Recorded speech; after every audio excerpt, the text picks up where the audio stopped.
پوچھا کہ وہاں پر کون آیا تھا تو اس نے ساری بات ظہور کو سنا دی۔ ظہور نے جیسے ہی اس اجنبی شخص کے بارے میں سنا وہ بری طرح سے خوف سے کانپنے لگا۔ مطلب وہ جن زاد ہی نرگس کے ساتھ یہاں پہنچا تھا۔ اس نے دلدار کے منت کرنے پر دلدار کو اٹھایا اور سرکاری ہاسپٹل میں بھرتی کروا دیا اور خود دوبارہ سے روپوش ہو گیا۔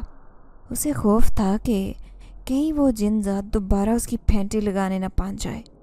نرگس اپنی ماں بہنوں کو گاؤں کے اسی کچے مکان میں لے گئی جس میں وہ رہتی تھی۔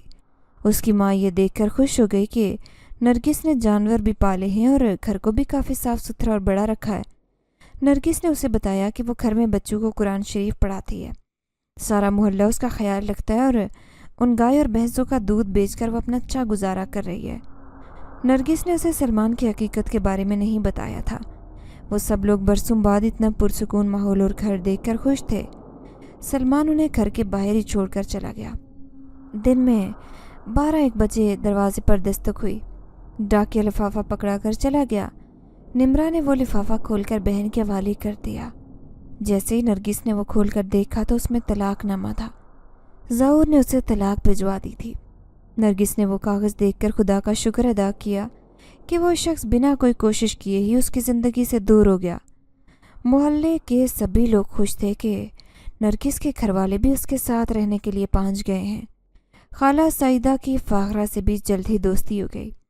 انہیں کی زبانی فاخرہ کو معلوم ہوا کہ نرگس روحانی علاج بھی کرنے لگی ہے۔ یہ سن کر وہ بہت خوش ہوئی۔ نرگس نے اپنی عدت خوش اسلوبی سے پوری کی۔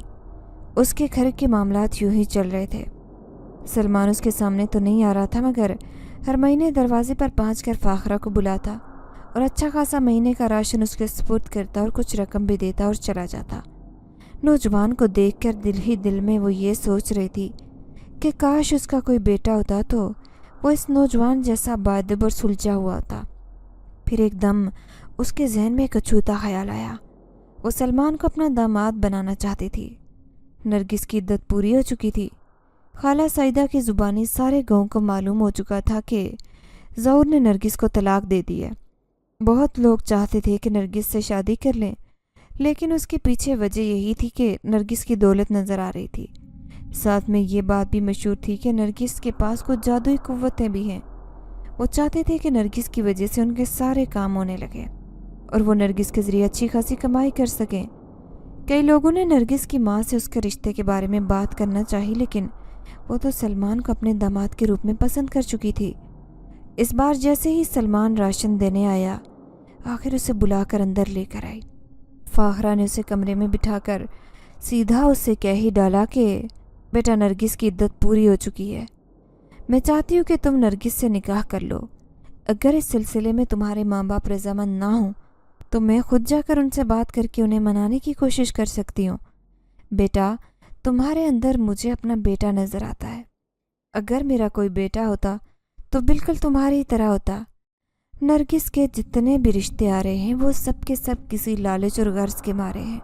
ایک بار نرگس کی زندگی تباہ ہو چکی ہے، لیکن میں دوبارہ نہیں کرنا چاہتی۔ نرگس فاخرہ کی بات سن کر وہ حیران پریشان سا بیٹھا تھا۔ فاخرہ تو یہ بات جانتی نہیں تھی کہ وہ کوئی انسان نہیں بلکہ جن زادہ تھا۔ اس کا اپنا پورا قبیلہ موجود تھا۔ بے شک نرگس کو وہ چاہتا تھا، لیکن اس نے یہ کبھی نہیں چاہا کہ نرگس سے شادی کر کے اسے کسی مصیبت میں مبتلا کرے۔ وہ فاخرہ سے یہ بات کہتا وہاں سے اٹھ کر چلا گیا کہ وہ اپنے ماں باپ سے بات کرنے کی کوشش کرے گا۔ اگر وہ راضی ہو گئے تو وہ انہیں بتا دے گا، ورنہ وہ بھی اس کی مجبوری کو سمجھے۔ یہ سن کر فاخرہ اداس ہو گئی۔ نرگس دروازے کے پیچھے کھڑی ان کی باتیں سن رہی تھی۔ جیسے ہی سلمان کمرے سے نکلا، نرگس نے بڑی عجیب نظروں سے سلمان کی طرف دیکھا۔ سلمان کو لگا کہ جیسے نرگس کی نظریں اسے سوال کر رہی ہیں۔ وہ چپ چاپ بڑے دروازے سے نکل گیا۔ اس بات کو 4 ماہ کا عرصہ گزر گیا، نہ سلمان واپس آیا نہ ہی کوئی اطلاع۔ ہر مہینے انہیں ایک اچھی خاصی رقم ڈاک کے ذریعے مل جاتی۔ نرگس بھی دل ہی دل میں سلمان کی منتظر تھی۔ چاہے وہ جن ذات تھا، لیکن دل ہی دل میں وہ اسے بے تحاشا محبت کرتی تھی۔ گاؤں کے لوگوں کے چھوٹے موٹے مسئلے وہ اپنی جادوئی انگوٹھی کے ذریعے حل کر دیتی۔ پورا گاؤں اس کی بے تحاشا عزت کرتا۔ ایک روز رات کے وقت جب ماں بیٹی سو رہی تھی، اچانک چور دیوار کود کر گھر میں داخل ہوئے۔ نرگس کی نابینا بہن کی آنکھ کھل گئی۔ وہ زور زور سے آواز دے کر پوچھنے لگی کہ کون ہے؟ اسے نظر نہیں آتا تھا، اس لیے اس کی سماعت کی حس بہت تیز تھی۔ رضیہ کی چارپائی بالکل الگ کر کے بچھائی تھی تاکہ رات کو وہ اٹھ کر نقل و حرکت کرے تو کسی چیز میں الجھ کر گر نہ جائے۔ وہ 4 لوگ تھے اور لگتا تھا شاید وہ پہلے سے جانتے تھے کہ اس گھر میں رہنے والی ان لڑکیوں میں سے ایک لڑکی نابینا ہے۔ انہوں نے فوراً رضیہ کا منہ دبوچ کر اسے قابو کیا۔ اسے لے کر وہ گھر سے باہر نکلے اور باہر کھڑی گاڑی میں بٹھا کر جیسے ہی دوبارہ داخل ہوئے تاکہ نرگس کو بھی سوتے ہوئے اغوا کر لیں۔ اچانک یہ دیکھ کر ان کے ہاتھوں کے طوطے اڑ گئے کہ ایک بہت ہی خوفناک شکل کا جنزاد جس کا قد سین میں کھڑے ہوئے برگد کے پرانے درخت سے بھی بڑا ہے، وہ نرگس کے سرانے کھڑا جیسے اس کا پہرا دے رہا ہے۔ ان لوگوں نے بھاگنا چاہا تو ایک عجیب واقعہ ہوا۔ ان کے پاؤں صحن کے فرش میں ایسے دھنس گئے جیسے نرم دلدل میں اتر گئے ہوں۔ وہ نہ چاہتے ہوئے بھی چیخ اٹھے۔ ان کا شور سن کر گھر میں سوئے باقی لوگوں کی بھی آنکھ کھل گئی۔ نرگس کو ایک لمحے میں چوروں کی حالت دیکھ کر سمجھ آ گیا تھا کہ سلمان لوٹ کر آ گیا ہے۔ وہ لوگ ہاتھ جوڑ کر نرگس سے معافی مانگ رہے تھے اور چلا چلا کر کہہ رہے تھے، پیرنی صاحبہ ہمیں معاف کر دو، ہم سے غلطی ہو گئی ہے۔ پنڈ کے چودھری صاحب نے کہا تھا کہ آپ کو اغوا کر کے ان کی حویلی پر پہنچا دیں۔ سلمان نے انہیں اٹھا کر ہوا میں پٹکنا شروع کر دیا۔ سب کی حالت خراب تھی۔ شور شرابہ سن کر گاؤں کے سبھی لوگ تھوڑی دیر میں وہاں جمع ہونا شروع ہو گئے اور سارا مجمع یہ تماشا دیکھ رہا تھا کہ نرگس اپنی چارپائی پر چپ چاپ بیٹھی تھی اور نرگس کے پیچھے کھڑا ایک دیوہکل سایہ چودھری کے بھیجے ہوئے گنڈوں کی دھلائی کر رہا تھا۔ سبھی لوگوں کو یقین ہو گیا کہ نرگس کوئی معمولی لڑکی نہیں ہے بلکہ اس کے پاس طاقتور جنات موجود ہیں۔ ان کے چہروں سے نقاب اتر چکے تھے۔ ایک شخص تو وہی تھا جو نرگس سے باقاعدگی سے دودھ خرید کر لے جا رہا تھا گاؤں میں بیچنے کے لیے۔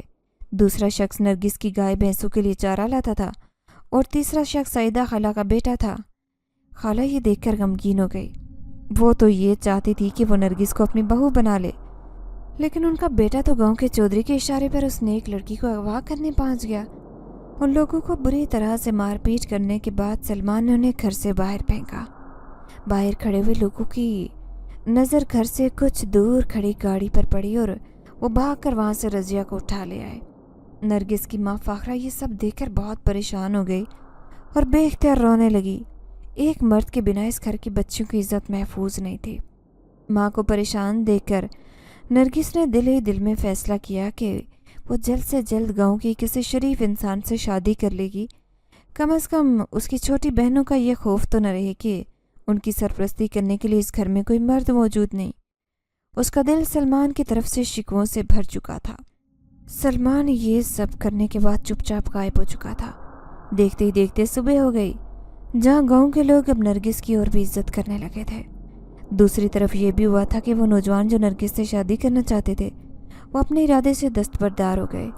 جب نرگس نے اپنی ماں سے یہ کہہ کر سعیدہ خالہ سے کہا اور ان لوگوں سے رابطہ کیا جو ان کے ساتھ رشتہ جوڑنا چاہتے تھے تو سبھی لوگوں نے معذرت کر لی۔ وہ لوگ نرگس سے تو نہیں لیکن اس کی چھوٹی بہنوں کے لیے شادی کا پیغام ڈالنے کے لیے رضامند تھے۔ یہ سن کر نرگس بالکل خاموش ہو چکی تھی۔ اس نے دل ہی دل میں فیصلہ کر لیا تھا کہ وہ رضیہ کی آنکھوں کا آپریشن جلد سے جلد کروا دے گی۔ چند دن بعد وہ لوگ شہر چلے گئے۔ جیسے ہی شہر پہنچے تو وہ یہ دیکھ کر حیران رہ گئے کہ سامنے سلمان ایک سیاہ رنگ کی گاڑی لیے کھڑا تھا۔ فاخرہ تو اسے دیکھ کر خوشی سے بے تاب ہو گئی، لیکن نرگس کے چہرے پر بے پناہ غصے کے اثرات تھے۔ سلمان نے ان کے لیے رہائش کا بندوبست کیا اور پھر نرگس، فاخرہ اور رضیہ کو لے کر ہاسپٹل پہنچ گیا۔ رضیہ کا معائنہ کرنے کے بعد ڈاکٹروں نے بتایا کہ بہت زیادہ امید ہے کہ رضیہ واپس سے دیکھنے لگ جائے گی۔ یہ سن کر نرگس بھی خوش تھی اور اس کی ماں بھی۔ سلمان نے ڈاکٹر سے کہا کہ وہ جلد از جلد رضیہ کی آنکھوں کے آپریشن کی تیاری کریں۔ 1 روز بعد رضیہ کا آپریشن کر دیا گیا اور 2 روز بعد جب اس کی پٹی کھولی گئی تو وہ اپنی ماں اور بہنوں کو دیکھ سکتی تھی اور سلمان کو بھی۔ وہ لوگ خوشی سے رو پڑے اور سلمان کا شکریہ ادا کرنے لگے۔ گھر واپس پہنچے تو سلمان نے انہیں بتایا کہ ڈاکٹر نے کہا ہے کہ چند روز شہر میں رہائش اختیار کریں تاکہ رضیہ کا جلد از جلد دوبارہ معائنہ کر کے یہ دیکھا جا سکے کہ آپریشن کامیاب ہوا ہے۔ شہر میں بنا یہ گھر بہت خوبصورت تھا۔ نرگس کی بہنیں اور ماں اس گھر کو دیکھ کر بہت خوش تھے۔ نرگس کی ماں نے جب سلمان سے یہ پوچھا کہ اس کے والدین کہاں ہیں تو وہ ایک لمحے کے لیے تو چپ کر گیا، پھر کہنے لگا کہ وہ کچھ دن کے لیے دوسرے شہر گئے ہیں، جیسے ہی واپس پہنچتے ہیں تو انہیں ملوا دیں گے۔ ڈاکٹر سے چیک اپ کے بعد جب ان کی واپسی کا وقت ہوا تو اچانک ہی سلمان کے والدین فاخرہ سے ملنے کے لیے آ گئے۔ سلمان کی ماں باپ کو دیکھ کر نرگس حیران رہ گئی، کیونکہ وہ دونوں ہی نہایت خوبصورت اور بہت ہی اچھے اخلاق کے مالک تھے۔ انہوں نے نرگس کا رشتہ سلمان کے لیے مانگ لیا۔ فاخرہ یہ سن کر حد سے زیادہ خوش تھی۔ ان کی سب سے لاڈلی بیٹی کو سلمان جیسا نیک اور خوبصورت ہمسفر مل رہا تھا۔ اگلے روز ہی ان دونوں کا نکاح کر دیا گیا۔ سلمان نے انہیں واپس گاؤں جانے نہیں دیا، اور جب فاخرہ نے اسے گاؤں والے گھر کے بارے میں پوچھا تو اس نے بڑی خوبصورتی کے ساتھ بات ٹال دی اور کہا کہ گاؤں اور گاؤں کا سب کچھ فروخت کر کے وہ ساری رقم نرگس کی چھوٹی بہنوں کی تعلیم، تربیت اور شادی کے لیے بینک میں جمع کروا دے گا۔ فاخرہ کو بھی اس بات سے کوئی اعتراض نہیں تھا۔ نرگس دلہن بنی سلمان کا انتظار کر رہی تھی۔ اس کی زندگی پلک جھپکتے ہی تبدیل ہو گئی۔ سلمان نے اس کے سامنے پہنچتے ہی خوبصورتی سے اس کا ہاتھ تھاما اور ہونٹوں سے لگایا۔ نرگس اس کی خوبصورت گہری نیلی آنکھوں میں دیکھ رہی تھی، جہاں پیار کا سمندر جوش مار رہا تھا۔ اس پرانے ویران مکان میں رہنے والا نیک جن زاد اس سے اس قدر محبت کرتا تھا، یہ دیکھ کر اس کی آنکھیں نم ہو گئی۔ ایک ظالم انسان سے نکاح کے بعد جب اس کی زندگی برباد ہوئی تھی تو کئی بار اس نے خدا سے شکوہ کیا تھا کہ کیا اس کے لیے اتنی بڑی کائنات میں کوئی ایسا نہیں تھا جو اس کی زندگی کو پل بھر میں جنت بنا دے۔ اس سوال کا جواب اسے آج سلمان کی صورت میں مل چکا تھا۔ ان دونوں نے ایک دوسرے کا ہاتھ تھام کر وعدہ کیا تھا کہ وہ زندگی بھر ایک دوسرے کا ساتھ نبھائیں گے۔ کھڑکی سے جھانکتا چاند ان کی محبت پر مسکرا رہا تھا۔ آپ کو آج کی کہانی کیسی لگی؟ کامنٹ باکس میں اپنی رائے کا اظہار کریں۔